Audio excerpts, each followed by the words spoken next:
हो, बरोबर बरोबर ऐकलं तुम्ही. सोल्युशनचे असे प्रश्न देणारे 10-15 की ते करून गेले तर प्रत्येक टाईपचा प्रश्न तुमचा सोल्युशनमधून कव्हर होणार एवढा आत्मविश्वास देतोय मी. कारण की सर्वात कठीण प्रश्न आता कव्हर केले, प्रत्येक व्हरायटीचा प्रश्न आता यामध्ये कव्हर करण्याचा प्रयत्न केला आहे आपण आणि विथ डिटेल सोल्युशन प्रत्येकाचं सोल्युशन देखील आपण प्रोव्हाइड केलं आहे. मुलांनो, फक्त मला एवढंच सांगायचं आहे, सर्वच्या सर्व प्रश्न बघा व्यवस्थित आणि वहीमध्ये महत्त्वाचे कन्सेप्ट नोट डाऊन करा. एक प्रश्न बघितला, दुसऱ्याला व्हिडिओ थांबवला, बंद केलं, तिसरे रील्स शॉर्ट्स बघत बसलो, तसं नका करू. ठीक आहे. फक्त 10 ते 15 ते 20 मिनिटाचा व्हिडिओ असणार आहे. त्याच्यामध्ये सोल्युशन अँड कोलिगेटिव्ह प्रॉपर्टीचा सर्व महत्त्वाचे कन्सेप्ट कव्हर होणार आहे, याचे आश्वासन मी देतोय तुम्हाला. ठीक आहे. सुरू करायचं आपण. Very very good. आता पहिल्या प्रश्नापासून आपण सुरुवात करूया आणि शेवटी एंड करूया. मुलांना आता पहिला प्रश्न जो आहे तो बघायचा झाला तर ब्रॉन्झ हे कुठल्या प्रकारचं सोल्युशन आहे.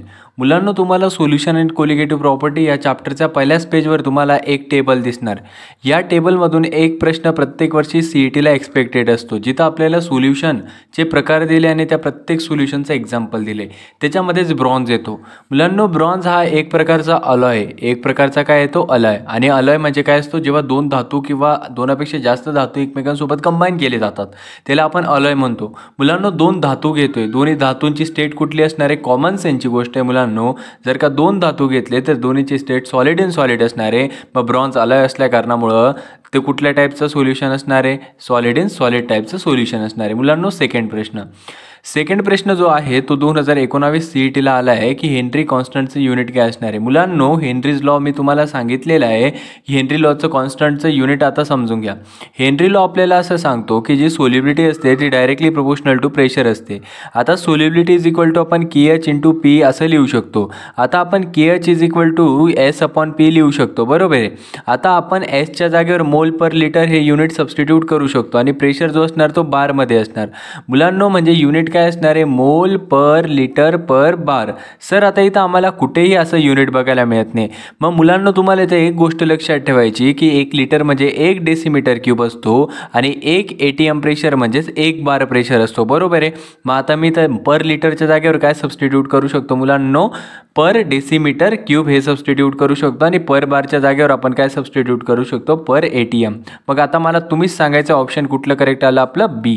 अशा पद्धतीने आपण सर्व प्रश्न सॉल्व्ह करणार आहे मुलांना. आता तिसरा प्रश्न काय सांगतो मुलांनो? व्यवस्थित समजून घ्या. हा पण हेनरी लॉवर बेस्ड क्वेश्चन आहे, पण याच्यामध्ये प्रॉब्लेम दिला आपल्याला. आता याच्यामध्ये हेनरी लॉ यूज होणार आहे मुलांनो. आपल्याला हेनरी लॉ कॉन्स्टंट जो आहे म्हणजे KHची व्हॅल्यू किती दिली त्याने? 1.3 गुणिले 10⁻³ पार्शियल प्रेशर किंवा P किती दिले आपल्याला? 0.46 आणि विचारलं आहे की कॉन्सन्ट्रेशन किती असणार आहे. मुलांनो, इथे एक गोष्ट लक्षात ठेवायची तुम्हाला. कॉन्सन्ट्रेशन जी गोष्ट असते, कॉन्सन्ट्रेशन, आता 3 टर्म्स मी सांगतो त्या लक्षात ठेवा. आपण कॉन्सन्ट्रेशनलाच मोलॅरिटी म्हणू शकतो मुलांनो. कॉन्सन्ट्रेशनलाच आपण मोलॅरिटी म्हणू शकतो आणि मोलॅरिटीलाच आपण सोल्युबिलिटी म्हणू शकतो. या 3 गोष्टी नेहमी लक्षात ठेवा. आता सर, मला काय विचारले? त्यांनी कॉन्सन्ट्रेशन विचारले. मी जर का हेनरी लॉ कॉन्स्टंट दिला तर मला माहिती आहे की S is equal to KH into P. मग मला सर काय विचारले? इनडायरेक्टली त्याने सोल्युबिलिटी, कारण की कॉन्सन्ट्रेशनला आपण सोल्युबिलिटी लिहू शकतो. सर, मला KH किती दिला त्याने? KH बघायचं झालं तर मला 1.3 इंटू 10⁻³ दिलं. इंटू प्रेशर बघायचं झालं तर 0.46 दिला. सर, आता याला सोप्या पद्धतीने कसं सॉल्व्ह करणार सांगतो. आता आपण काय केलं? 1.10 इंटू 10⁻³ ॲज इट इज लिहिलं. या 0.46ला आपण 4.6 गुणिले 10⁻1 लिहिलं. -1 -3 काय होणार आहे? इथं 1.3 इंटू 4.6 आला आणि इंटू -3 -4 होणार आहे. -3 -1 होणार आहे -4 आणि याचं उत्तर येणार आहे मुलांनो 5.98 इंटू 10⁻⁴. कुठलं ऑप्शन करेक्ट आला? आपलं B. पुढे मुलांनो, पुढचा प्रश्न घेऊ आपण. आता बघा, पुढचा क्वेश्चन जर का घ्यायचा झाला तर विचारलं आहे की which of the following shows negative deviation. मुलांनो, आता तुम्हाला एक गोष्ट नेहमी लक्षात ठेवायची आहे. एक असणार आहे निगेटिव्ह डेव्हिएशन. हे कुठलं डेव्हिएशन असणार आहे मुलांनो? Negative deviation.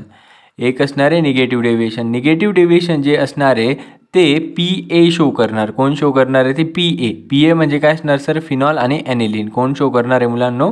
फिनॉल आणि ॲनिलीन. आणि पॉझिटिव्ह डेव्हिएशन जे असणार आहे मुलांनो, पॉझिटिव्ह डेव्हिएशन जे असणार आहे ते शो करणार आहे मुलांनो. बघा, आता खाली बघा, लक्ष द्या. आता मग याचं उत्तर काय आलं पहिले हे बघू, मग खाली जाऊ आपण. 2021चा प्रश्न आहे phenomenal option D is correct answer. ठीक आहे, निगेटिव्ह डेव्हिएशन. आता पॉझिटिव्ह डेव्हिएशन कोण शो करणार आहे मुलांनो? पॉझिटिव्ह डेव्हिएशन जे असतं ते ॲसिटोन, काय सांगतो मी लक्ष द्या, ॲसिटोन आणि क्लोरोफॉर्म हे जे दोन एक्झाम्पल्स आहेत ते पॉझिटिव्ह डेव्हिएशन शो करत असतात. ठीक आहे मुलांनो, 2021चा प्रश्न पण आपल्याकडनं इझिली झाला. निगेटिव्ह डेव्हिएशन झालं, पॉझिटिव्ह डेव्हिएशन झालं. आता पुढे काय सांगतो एक्झामिनर, 2011चा प्रश्न आहे. आपल्याला 9 ग्राम ग्लुकोज दिला आहे मुलांनो. किती ग्राम ग्लुकोज दिला आहे? 9 ग्राम. म्हणजे 9 ग्राम ग्लुकोज दिला म्हणजे त्याचं काहीतरी आपल्याला वजन दिलं आहे, डब्ल्यू दिलं आहे, बरोबर. त्याचा मोलिक्युलर मास किती दिलं आहे? 180 दिलं आहे. आता मी सर्व गोष्टी सांगतो. त्याच्यानंतर त्याचा किती ग्राम पाण्यामध्ये डिझॉल्व केलं आहे म्हणजे डब्ल्यू किती दिला माझ्याकडे? 90 ग्राम वॉटर दिलं, बरोबर. मुलांनो जर काही इथं बघायचं झालं तर ग्लुकोज हा कमी अमाऊंटमध्ये दिला आहे. मग कमी अमाऊंटमध्ये जो असतो तो काय असतो? सोल्यूट असतो. मग 9 ग्राम ग्लुकोज दिला आहे म्हटल्यावर हे सोल्यूटचं वजन असणार आहे ते एक लक्षात ठेवा. एक म्हणजे सॉल्वंट असणार आहे मुलांनो आणि 2 ही संख्या जी असणार आहे ती सोल्यूटला रिप्रेझेंट करणार आहे, बरोबर आहे. मग आता 9 ग्राम कमी अमाऊंट आहे, मग त्याला आपण W2 इझिली लिहू शकतो कारण की हे वजन जे दिलं आहे ते सोल्यूटचं दिलं आहे आणि त्याचा मॉलिक्युलर मास दिलं आहे ते 180 दिलेले आणि 90 ग्राम पाण्याचं वजन दिलं आहे म्हणजे मी याला W1 लिहू शकतो. आणि मला relative lowering in the vapour pressure विचारलं म्हणजे delta P upon P1 not मला विचारलेला आहे. मुलांना इथं एक फॉर्म्युला यूज होतो तो असतो delta P upon P1 not is equal to X2. मुलांना X2 जो असतो त्याच्या जागेवर आपण N2 upon N1 plus N2 टाकू शकतो कारण की मोल फ्रॅक्शन जे आहे. आता मुलांना N2च्या जागेवर आपण काय टाकू शकतो? Given mass upon molecular mass, बरोबर. आता N1च्या जागेवर पण आपण टेस्ट टाकू शकतो, given mass upon molecular mass. मुलांना इथं सबस्टिट्यूट करूया सर्व गोष्टी. N2च्या जागेवर आता मी काय टाकणार? W2 upon M2. W2 दिला आहे मला, M2 दिला आहे. N1च्या जागेवर मी सर्व गोष्टी टाकणार मुलांनो आणि इझिली मी डेल्टा पी अपॉन P1 नॉटची व्हॅल्यू फाइंड करणार. मला एवढंच सांगायचं आहे मुलांनो, एवढ्या सोप्या टेक्निक्सने आपण कशा पद्धतीने सॉल्व करतो याच्यासाठी तुम्हाला प्रत्येक चॅप्टरचा क्रॅश कोर्सचं लेक्चर बघावं लागणार. सॉलिड स्टेटचं अपलोड केलं आहे मुलांनो, सोल्युशनचं राहिले ते पण आपण अपलोड करूया. फक्त तुम्ही जास्तीत जास्त मुलांपर्यंत पोहोचवा आणि तुमचे व्ह्यूज मला सांगा काय वाटतं काय नाही. आपण आयोनिक इक्विलिब्रियम घेतला मुलांनो, थर्मो घेतला, आपण इलेक्ट्रो घेतला, केमिकल कायनेटिक घेतला. हे सर्व तुमच्यासाठी चालू आहे. तुमच्यासाठी सर फ्री ऑफ कॉस्ट यूट्यूबला लॉन्च करताय. माझा प्रत्येक विद्यार्थ्याचं सरांचं स्वप्न आहे की सरांच्या विद्यार्थ्याला 100% मिळायलाच पाहिजे आणि ते मला माहिती आहे तुम्ही पूर्ण करणार, त्याच्यासाठी सर्व चालू आहे. अशा पद्धतीने मुलांना आपला 2011चा प्रश्न देखील झाला. आता पुढे जर का विचारायचं झालं मुलांनो तर आपल्याला सांगितलं आहे इबिलिओस्कोपिक कॉन्स्टंट म्हणजे केबीची व्हॅल्यू काय असणार आहे. मुलांनो इथं ह्या क्वेश्चनमध्ये तुम्हाला एक गोष्ट लक्षात ठेवा, elevation in the boiling point of solution 50 ग्राम आपल्याला सोल्यूट दिलं आहे, मोलर मास त्याचं 100 दिलं आहे, 500 ग्राम आपल्याला वॉटर दिलं आहे आणि डेल्टा TB जो आहे त्याला म्हटलं elevation in the boiling point. आता लक्ष द्या, इथं मी थोडंसं डिटेलमध्ये जातो. आता आपल्याला माहिती आहे की डेल्टा TB म्हणजे काय असतो? KB इंटू स्मॉल m असतो, बरोबर आहे. आता स्मॉल m जो असतो तो वेट ऑफ सोल्यूट असतो का सॉल्व्हंट असतो? अरे मोलॅलिटी म्हणजे काय असणार आहे मी सांगतो. मोलॅलिटी म्हणजे असतं number of moles of solute, बरोबर. मग काय लिहिणार मी? वर काय लिहिणार? N2 लिहिणार अपॉन वेट जे असतं ते सॉल्व्हंटचं असतं, मग मी W1 लिहिणार आणि ते किलोग्राममध्ये असतं, मग खालचा 1000 वर जाणार, बरोबर. मग आता मी small m is equal to काय लिहिले? N2च्या जागेवर मी W2 अपॉन M2 टाकू शकतो का? हो सर. आणि खाली W1 ॲज इट इज राहणार इंटू 1000 पण ॲज इट इज राहणार, बरोबर मुलांनो बघा आपण इथपर्यंत पोहोचलो होतो. Delta TB is equal to KB into M2 into W1 upon 1000 into W2 हा एक फॉर्म्युला आहे, ठीक आहे. आता मी काय टाकलं? मला M2 माहीत झाला. M2 मला काय माहिती आहे सर? M2 म्हणजे मोलर मास ऑफ सोल्यूट जो की 100 दिला आहे. त्याच्यानंतर मला W1 किती दिला आहे? 50 दिला आहे. मला W2 किती दिला आहे? मला W2 जो दिलेला आहे वेट ऑफ सोल्यूट जो दिला आहे तो 50 ग्राम दिला आहे आणि W1 जे आहे ते मला 500 ग्राम दिले, ठीक आहे. मी सर्वांच्या व्हॅल्यूज प्लेस केल्या. आता मुलांनो मी काय केलं? Delta TB is equal to KB into काय केलं? 500 गुणिले 100 काय होणार आहे? 5 1 2 3 4 50,000 उत्तर येणार आहे, ठीक आहे. आणि आपण 50,000 येणार आहे, बरोबर. 50,000 आला, बरोबर. हा काय झाला मुलांनो? कॅन्सल झाला. आणि डेल्टा TB जो होता तो कोणा एवढा आला मुलांनो? KB एवढा आला, ठीक आहे. कुठला ऑप्शन आला माझ्याकडे? D ऑप्शन आलं की KB जो असणार तो डेल्टा TB एवढा असणार आहे, ठीक आहे मुलांनो. आता पुढे काय सांगितलं आहे तेवढं समजून घ्या. खालीलपैकी कुठलं बरोबर इक्वेशन आहे डिप्रेशन इन फ्रीजिंग पॉईंटसाठी? मुलांना इथं तुम्हाला कसं लक्षात ठेवायचं? जसं की मी वर काय सांगितलं की delta TB is equal to आपण काय लक्षात ठेवतो? KB into M2 into W1 upon 1000 into W2 हे आपण इलिव्हेशन इन बॉइलिंग पॉईंटसाठी लक्षात ठेवतो. आता याच्यासाठी काय असणार, डेल्टा टी बीच्या जागेवर डेल्टा टी एफ टाका, के बीच्या जागेवर के एफ टाका. ठीक आहे, आपल्याला M2 इकडे आहे ना, मग आपण M2 इज इक्वल टू काय करणार मुलांनो, डेल्टा टी एफ इकडं आला इंटू 1000 इंटू W2 अपॉनला काय गेला, हा के एफ गेला आणि इंटू W1. चला ऑप्शन कुठलं करेक्ट आलं, डेल्टा टी एफ W2 1000 के एफ इंटू W1. ऑप्शन बी येते करेक्ट आहे. पुढे जाऊ. आता पुढे जर का बघायचं झालं, पुढचा अत्यंत महत्त्वाचा प्रश्न आहे, अत्यंत महत्त्वाचा प्रश्न आहे. आता काय सांगतोय प्रश्न की amount of urea dissolved per litre, म्हणजे अमाऊंट ऑफ युरिया म्हणजे मला इनडायरेक्टली त्यांनी वेट ऑफ युरिया विचारलंय. ठीक आहे ना, weight of urea is equal to question mark लिटरमध्ये. जेव्हा ॲक्वियस सोल्युशन आयसोटोनिक आहे, आयसोटोनिक म्हणजे काय मुलांनो, त्यांचा ऑस्मोटिक प्रेशर जो आहे त्यांचा सेम आहे. बरोबर आहे, कोणासोबत 10% cane sugar solution, 10% cane sugar solution सोबत. बरोबर आहे मुलांनो, केन शुगर सोल्युशन. आणि जो मॉलिक्युलर वेट आहे युरियाचं ते दिलेलं आहे आपल्याला 60. या केसमध्ये तुम्हाला काय करायचं आहे मुलांनो, आपल्याला एक फॉर्म्युला माहिती आहे, pi is equal to W2 into R into T upon M into M2 into V. हा आपल्याला फॉर्म्युला माहिती आहे. तुम्हाला काय करायचं आहे मुलांनो, सांगतोय तसं व्यवस्थित लक्ष द्या, जरा महत्त्वाचा प्रश्न आहे. मी काय केलं, इकडे युरिया लिहिला, बरोबर, इकडे युरियासाठी, आणि इकडे काय करू आपण, केन शुगरची गोष्ट करूया. ठीक आहे, केन शुगरची आपण इकडे गोष्ट करूया. मी काय केलं, युरियासाठी एकदा हे लिहिलं, कारण की दोन्हींचा पाय काय असणार आहे मुलांनो, सेम असणार आहे. बरोबर आहे. मग मी काय केलं, W2 इथं जरा ब्लॅक मार्कर यूज करू आपण. इकडे काय केलं मी, W2 into R into T upon M into M2 into V, हे सर्व युरियाचं आहे, इज इक्वल टू केन शुगरसाठी केलं आपण W2 upon M2 into V. बरोबर मुलांनो. आता वेट ऑफ सोल्यूट म्हणजे जो आपल्याकडे युरिया होता तो तर मला फाइंड करायचा आहे W2. आता इथं R T हे काय होऊन जाणार आहे मुलांनो, कॅन्सल होऊन जाणार आहे. ठीक आहे, त्याच्यानंतर व्हॉल्यूम कॅन्सल नाही करायचं आहे मुलांनो, कारण की व्हॉल्यूम याचा वेगळा आहे, याचा वेगळा आहे. बरोबर आहे. आता बघा पुढे काय करणार, आता W2 me as it is लिहिला, बरोबर, इकडं दिसत नसणार तुम्हाला, मी इकडं आणतोय ते. आता मी काय केलं, W2 असंच लिहिला, बरोबर, W2 वरचा ॲज इट इज लिहिला. माझ्याकडे मोलर मास ऑफ सोल्यूट जे होतं ते किती दिलं होतं, 60 दिलं होतं. बरोबर, इंटू व्हॉल्यूम किती दिलं होतं, पर लिटर म्हणजे 1 लिटर असणार. बरोबर. आता इज इक्वल टू काय केलं मुलांनो, W2. आता वेट जे आहे आपल्याला सोल्यूटचं वेट जे आहे केन शुगरमध्ये, केन शुगरचं जे वजन असणार आहे 10% दिलं आहे ना. आता या 10%ला तुम्ही 10 ग्राम कन्सिडर करा. ठीक आहे, 10% जो आहे तो व्हॉल्यूम आहे, म्हणजे 10 डिवाइड बाय 100 जो असणार आहे तो व्हॉल्यूम येणार आहे. म्हणजे काय येणार आहे, माझ्याकडे व्हॉल्यूम जो येणार आहे तो 0.1 येणार आहे, परंतु 10% जो आहे त्याला तुम्ही 10 ग्राम कन्सिडर करायचं जेव्हा वेट घेणार आहे. म्हणजे इथं वर काय लिहिणार आहे तुम्ही, 10 लिहिणार आहे, आणि अपॉनला काय जाणार आहे मुलांनो, आता M2. आता केन शुगर जी असते, जी काय म्हणतात त्याला, उसामध्ये जी शुगर प्रेझेंट असते तिचं मोलर मास तुम्हाला लक्षात ठेवायचं आहे 342 असतं. किती असतं, 342. आणि व्हॉल्यूम तर मी आत्ताच सांगितलं 0.1 असणार आहे.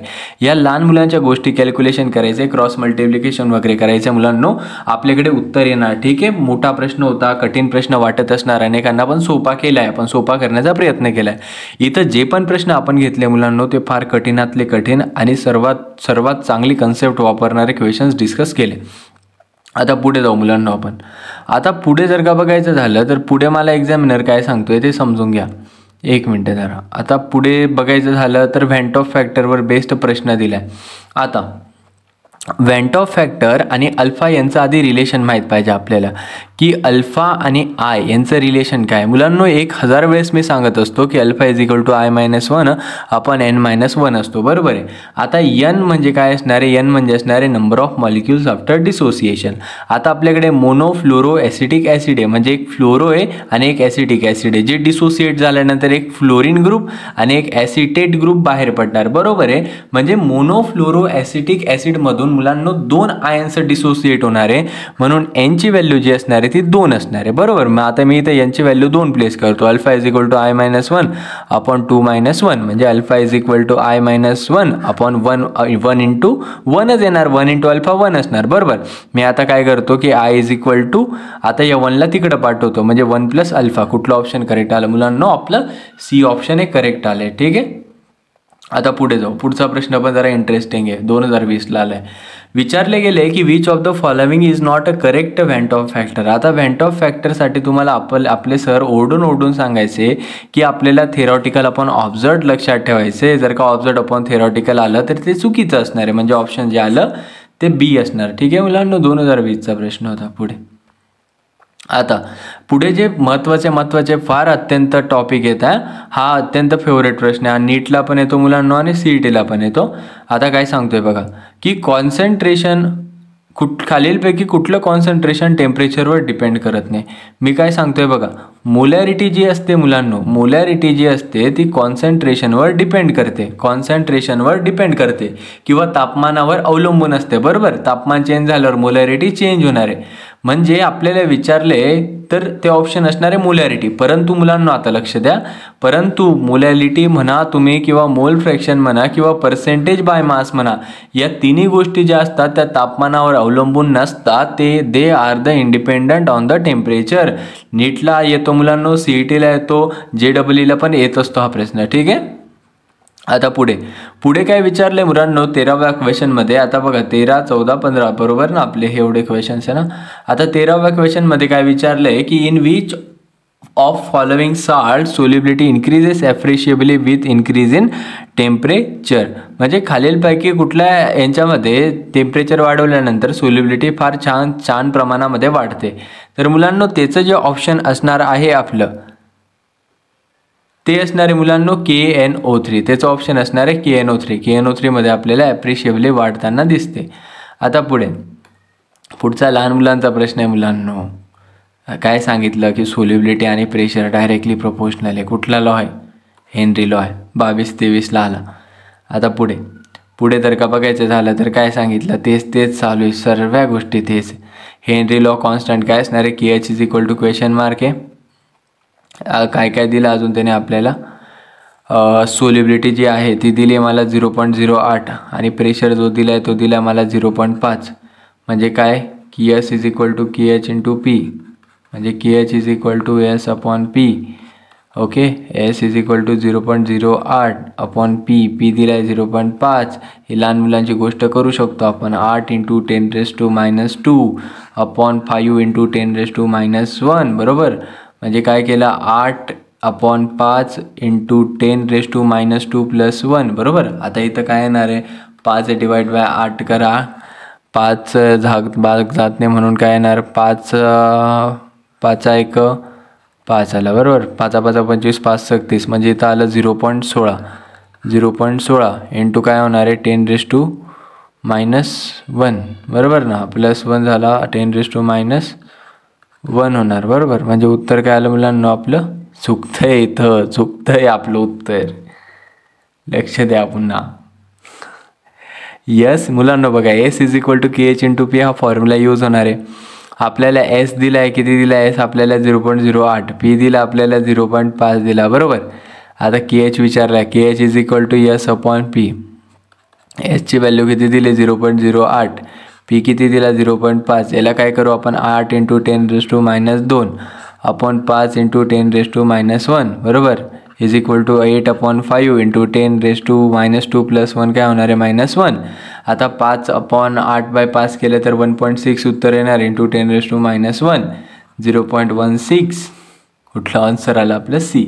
ठीक आहे मुलांनो, आता आपण इथं थांबूया मुलांनो. बघा तुमच्या सर्वांसाठी ना फार मोठ्या प्रमाणामध्ये मेहनत चालू आहे. ठीक आहे, मला एकच सांगायचे असू द्या त्याबद्दल मला काहीसुद्धा तुम्हाला सांगायचं नाही. मला फक्त एकच गोष्ट सांगायची, अधिकाधिक मुलांपर्यंत मदत पोचायला पाहिजे. ठीक आहे, आणि तुम्ही ती करणार मला खात्री. मुलांनो, ऑल द व्हेरी बेस्ट सर्वांना तुमच्या एक्झामसाठी. सर्वांना बेस्ट ऑफ लक मुलांना. आपण इथे थांबूया.